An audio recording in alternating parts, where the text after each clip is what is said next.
Hello and welcome.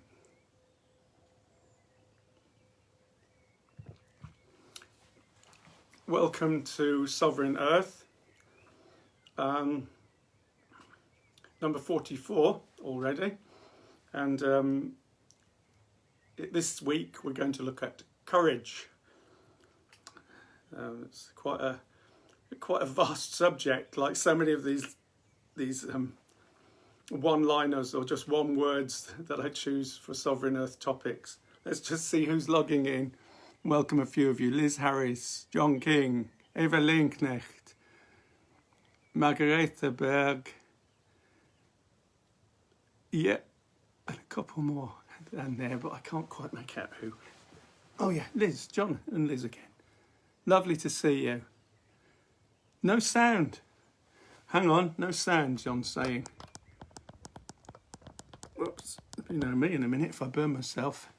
Can I just test if that's better? Oops. Is that better for sound? Any sound? How's the sound? Just checking the sound. I'm burning my chin, not quite. Okay.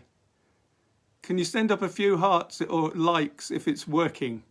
If the sound's okay, a couple of just something on the right to alert me. I can see those. Yes, there's a couple of hearts. Okay, there's a heart. Okay, thank you. Yep, thank you. Thanks for saying, John. I think I had the volume turned down. So, Sovereign Earth 44, and welcome all of you logging in there. I get to see you all later. I can't see from here too easily. So courage. So a quick canter through courage this evening.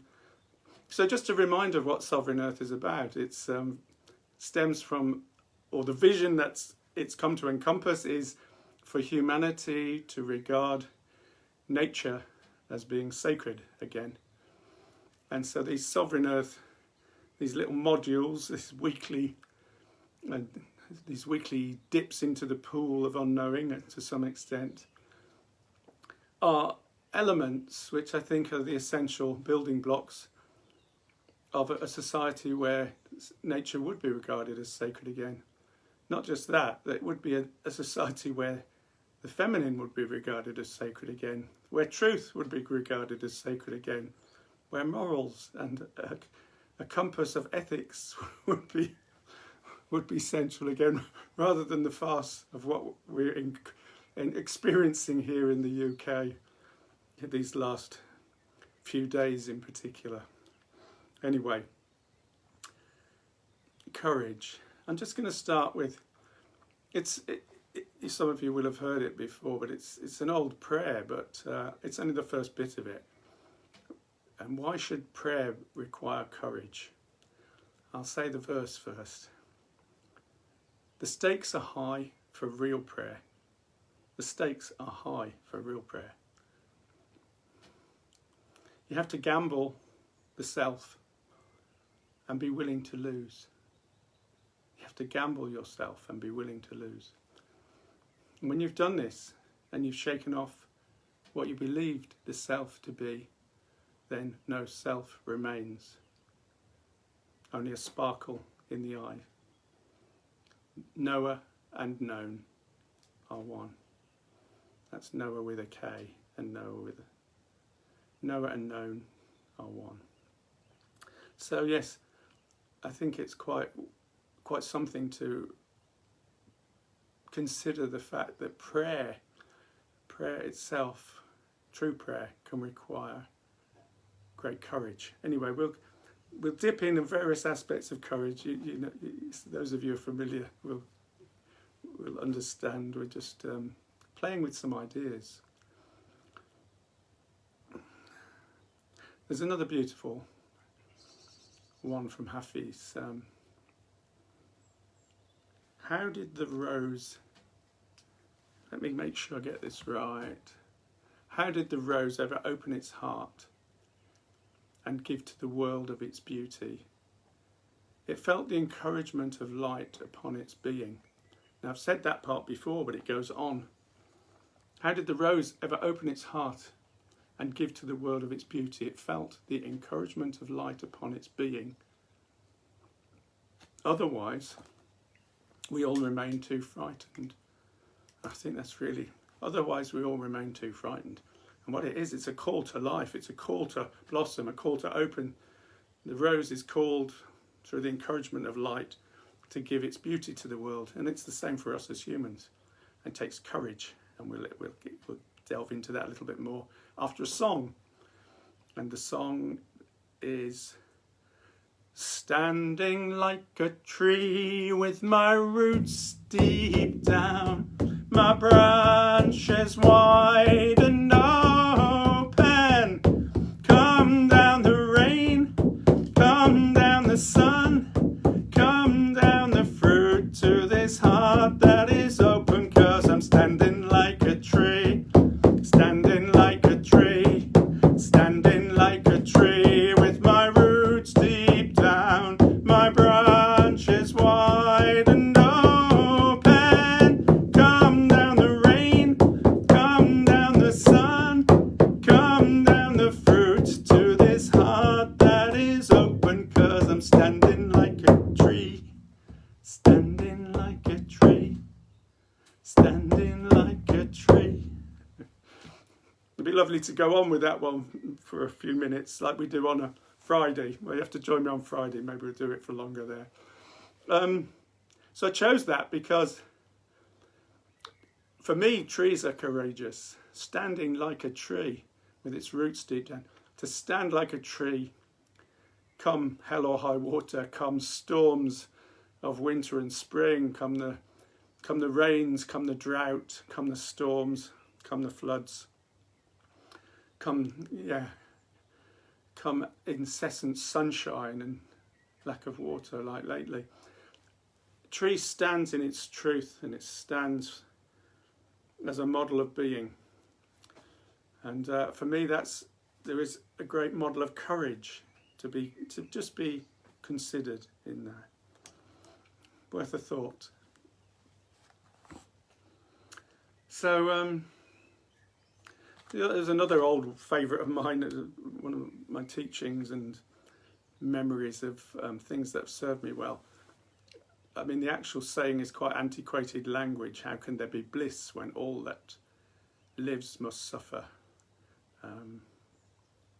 Wilt thou be saved and hear the whole world cry?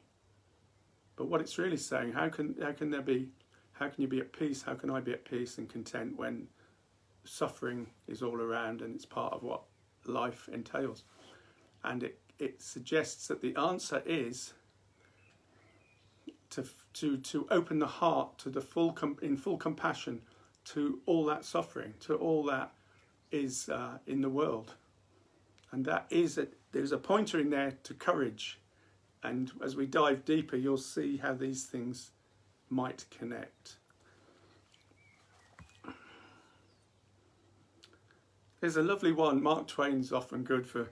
He said, it's curious that physical courage should be so common in the world and moral courage so rare. And how right he is. So physical courage is celebrated. In warfare, you know, people get medals and heroes and heroines of fighting and of sport, or boxing, karate, running. Physical courage, which it does take to do all those things and more. Cycling, climbing a mountain, endurance tests, cycling around the world, running around the world.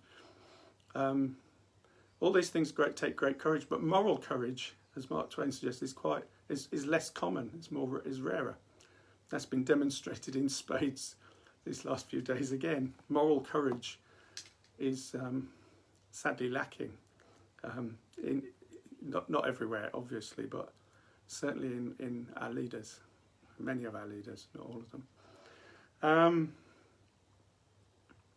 So there's a difference: physical courage, there's moral courage. Now, the interesting thing when you come to moral courage, courage is a heart word. I think that's beautiful. Courage is a heart word. So the core bit of courage. It's like carotid or coronary of the heart. It's the French core, carotid, coronary of the heart. So courage is first of all of the heart, and then it's the rage of the heart, the courage to rage the heart, to speak from the heart, to, yes, this is the truth, this is my heart. And courage in our old language meant much more speaking and acting from the heart. And that's a really powerful message. And actually, it's interesting to consider the words encourage. So encourage is to give heart, to hearten. And discourage is disheartening and discouraging. Disheartening. And it's great, isn't it? To encourage is to give heart. Okay.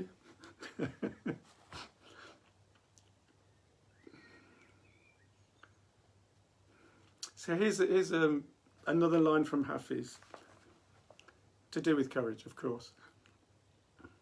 We have come into this exquisite world to experience ever and ever more deeply our divine courage, freedom, and light.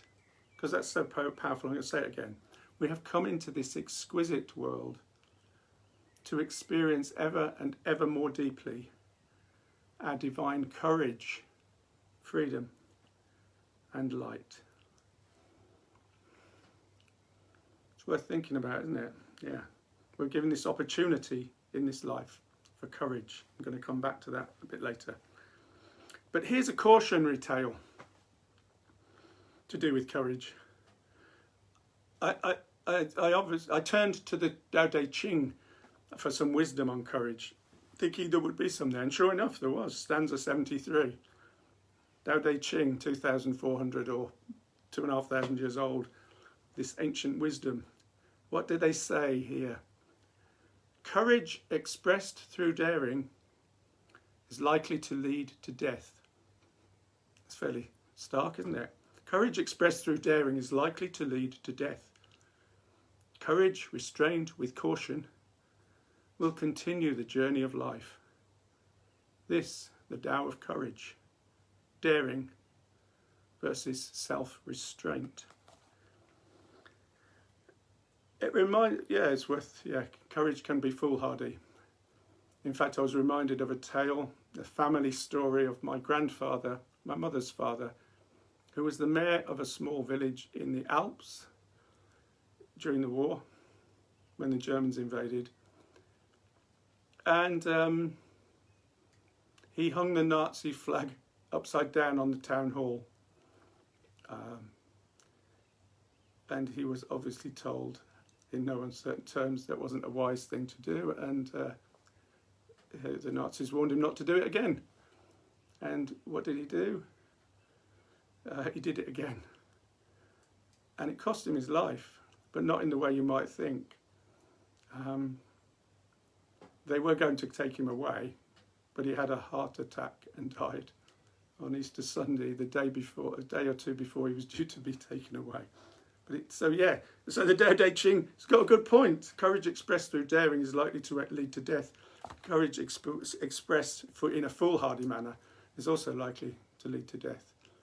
And sometimes that foolhardiness and courage do go hand in hand, and necessarily so. So that's another angle on courage. I had some thoughts around courage. True courage isn't necessarily always courageous, I dared to think.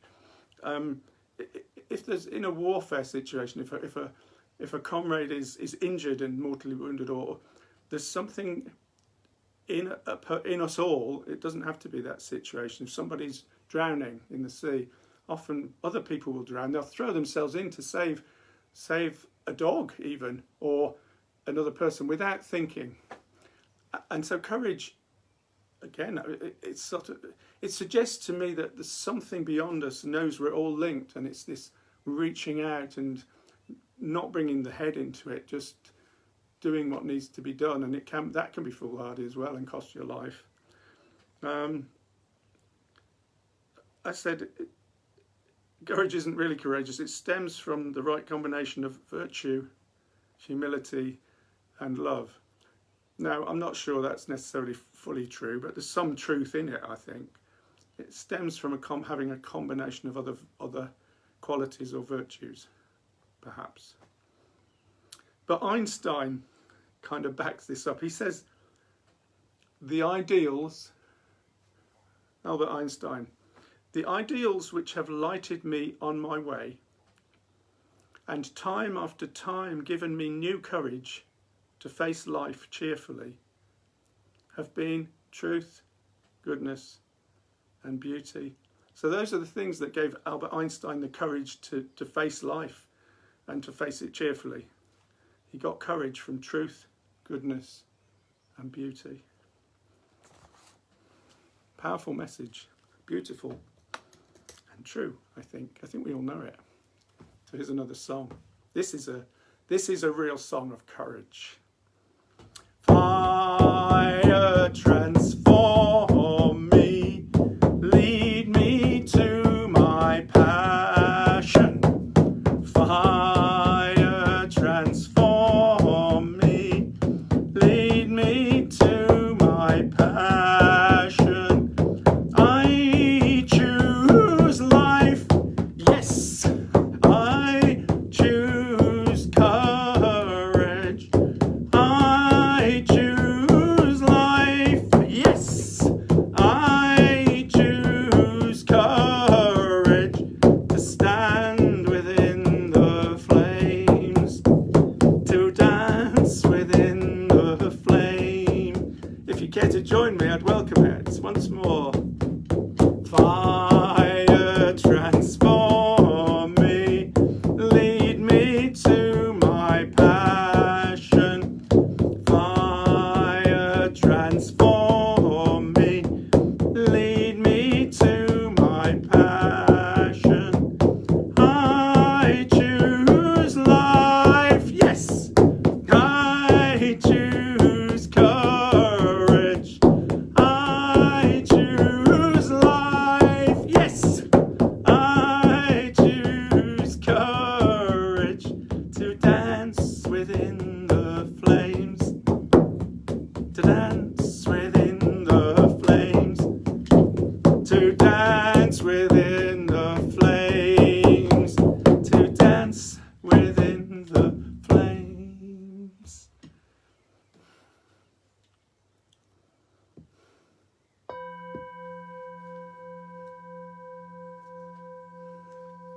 And life can sometimes involve, walking through the fire, as we all know, and standing or dancing in the flames, but hopefully not getting burnt excessively. Now, Maya Angelou, the writer, she said, she said, having courage does not mean that we are unafraid. Having courage doesn't mean we're unafraid. Having courage and showing courage means we face our fears. So, fear and courage go together, don't they? And actually, even cowardice and courage. And I think we all experience a time in life of cowardice. I can own that. And times in life of courage. I can own that as well.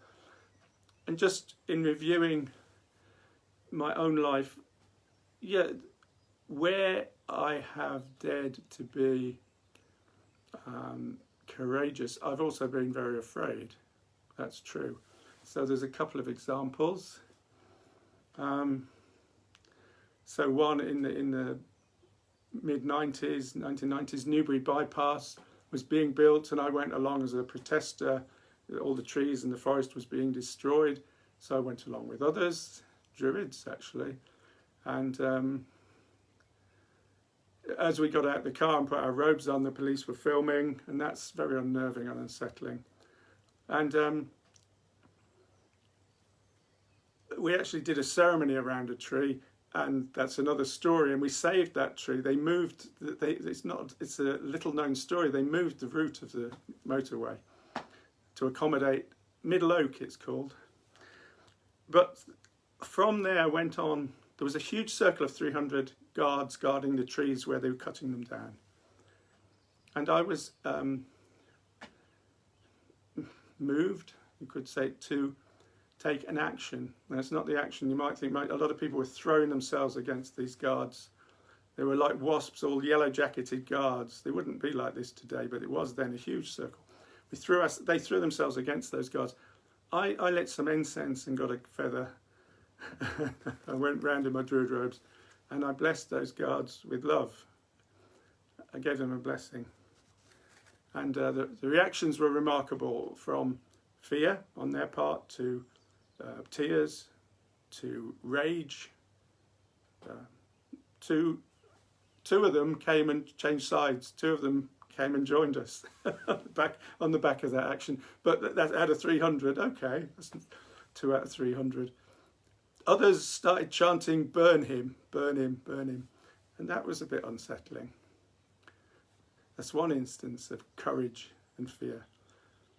Another one I can readily recollect is the poll tax, where I didn't pay the poll tax. For those who don't understand it abroad, perhaps, it was a tax that was being brought in the 1980s or 90s. I can't remember when now.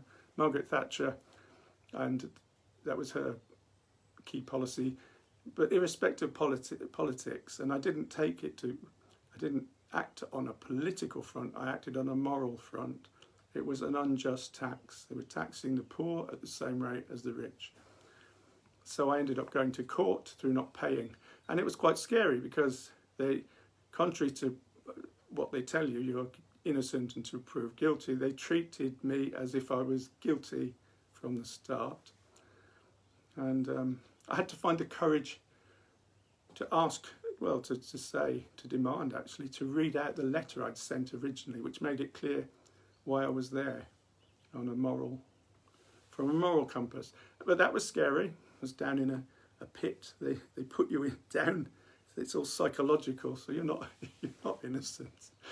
They diminish you, but that helped forge me in a way. And one other brief one. There's another very significant one, but that's too detailed, and for now I might write about it sometime. But another simple one was they were going to build some houses in the local town here, up on the hill over there actually, and it's a beautiful spot, and I objected, and I went to the public inquiry to speak for the land, and I remember the chair of the committee. It was like a courtroom. There were lawyers galore, lots of people, crazy really. But I said I wanted to speak for the land, and he said, "Are you a landowner?" And he thought because I wanted to speak for the land, I was a landowner. I said, "No, I want to speak on behalf of the land, as if, to give the land a voice." But what was so I needed courage for that, because I put my druid robes on. I went up and I said, "You've got your suits. That's your business wear. Here's mine." And I spoke from the heart on behalf of the earth. So these are significant points in life where I've found the courage to step up. It has helped me to forge my life, but it's been incredibly scary as well. And I think that's how life works. And you'll all have your own stories and your own, and it needn't be as dramatic as that, as I'll come on to. So E.E. Cummings, the great poet E.E. Cummings, he said it takes great courage to grow up and be who you truly are. We kind of know that, don't we? But yeah, it takes courage to grow up and be who we are. Courage means standing up for what is right, even when what is right isn't popular. And you have to stand alone. Again, standing on your own, having the courage to say what needs speaking without it necessarily being a popular thing. And this is really interesting because it says what I was alluding to. As you begin to embrace courage, you'll be able to point your life in the direction you want it to go, as opposed to being directed by others or by your fears. And I can look back on my life and see points where, life has chosen for me rather than me choosing my life. And I think that's, if I think about it, if I back away, if I lack the courage, then life will say, well, you're not choosing. We'll give you this instead. Embrace your courage, and you find the wherewithal. It helps to really take direction in life. It took me a long time, and still working on it. I wouldn't say it's something I've been especially good at in my early life, especially, but yeah, it's worth thinking about. Life, life's too valuable, too important to waste.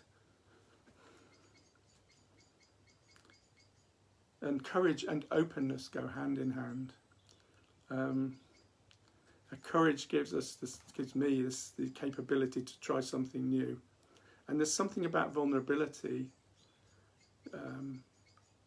that is essential as well in courage, to be vulnerable, to open the heart. It's a courageous act. I think it's the key to life in a way. Opening the heart, I feel, is the key to life. And it's a courageous act because it hurts often, but it actually it's joyful and beautiful too. So let's just explore that together. In time-honoured tradition, I'm going to invite you to close your eyes.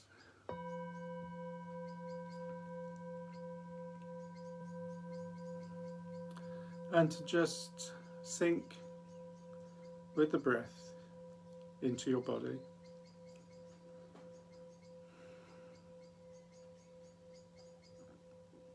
To breathe deeply into the body.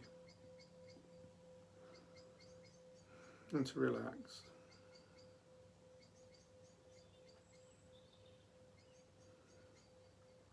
And to take yourself in your mind's eye. Let's take ourselves into the forest, into the woods, on a track and a path that leads through the wood to a sacred grove. For some of you, this may be a familiar place. If you're at all unfamiliar with this way of working, I invite you to envisage being in a wood, and you come into a clearing where there's a great circle of beautiful trees. And they can be whatever tree you're drawn to, whatever tree is significant to you. And you stand and look at these magnificent trees in a large circle. And you just take in the beauty of the space and the magnificence, standing like a tree with my roots deep down, branches wide and open. Courageous beings, trees. I'm going to invite you to go into this circle and to just lie down. To lie down in the circle, just you and the trees. So there's only you in this circle and the trees around. And I'm going to invite, because it's only if it feels right for you to become vulnerable in that space, to become vulnerable enough in some way to open your heart in that space, with the trees as witness. With the trees as witness, honouring your vulnerability and your strength and your courage. Are you able to open your heart symbolically in whatever way is right for you in this moment, in this space? And we'll just have a few moments to explore the courage of an open heart.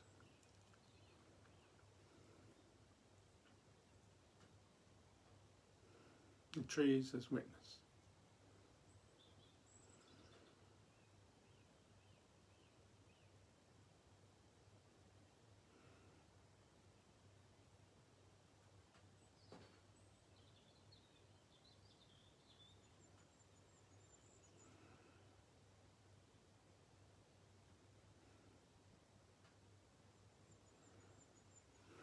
Okay.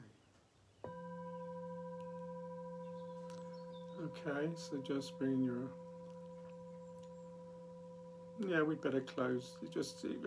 Close your heart again. Not entirely, but it's to the degree it's safe and comfortable. Just to bring your heart back into a nested, is perhaps a good word, form. Like it's got wings over it. And to stand up in that grove of trees. To acknowledge the trees as witness to what you have offered them. And to give thanks to the earth, to the sky, and to the trees. And then to make your way back through the wood or forest, along the path you came in by, and to bring yourself back into this space here, right now, all together.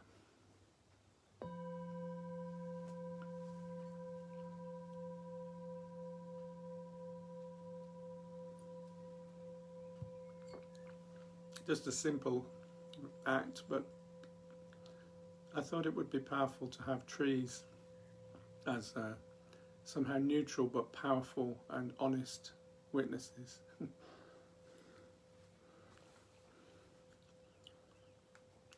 Of course, there's a great prayer of courage. It's the Serenity Prayer.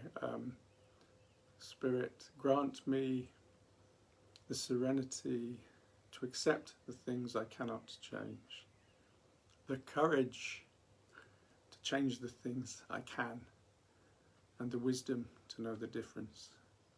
So again, it's courage, yes, courage when applicable. So it's wisdom that is the discerning factor. Courage needs to be applied in the right time, the right place.